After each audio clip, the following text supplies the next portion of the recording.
до вікон, коли вільно до неба тягнеться, вкритий зеленню терикон. Ніколи знову не пустимо ми ворогів до своєї землі. Я у обіймах безцінних сльози ловлю. Ніколи знову хай чує весь світ пташиний щебіт і вільний політ. Це перемога країни, яку я люблю.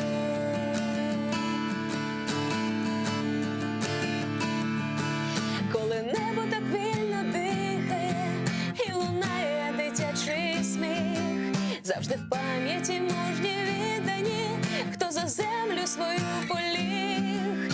Коли віра у щирих усмішках офіцерів, сержантів, солдат, автомати змінили квітами для коханих своїх дівчат. Ніколи знову не пустимо ми ворогів до своєї землі. Я у обіймах безцінних сльози ловлю. Ніколи знову хай чує весь світ пташиний щебіт і вільний політ. Це перемога країни, яку я люблю.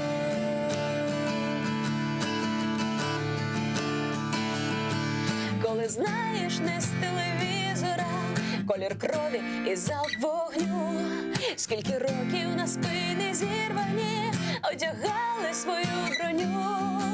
Там, де соняхи усміхаються, там, де воля живе в очах, там, де сонце прокидається, майорить жовто-синій стяг. Ніколи знову не пустимо ми ворогів до своєї землі. Я у обіймах безцінних сльози ловлю. Ніколи знову хай чує весь світ пташиний щебіт і вільний політ.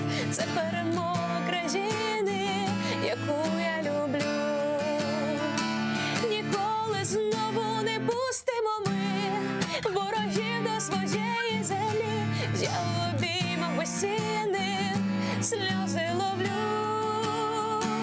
Ніколи знову хай чує весь світ пташиний щебіт і вільний політ. Це перемога країни, яку я люблю. Це перемога країни, яку я люблю. Чухсал.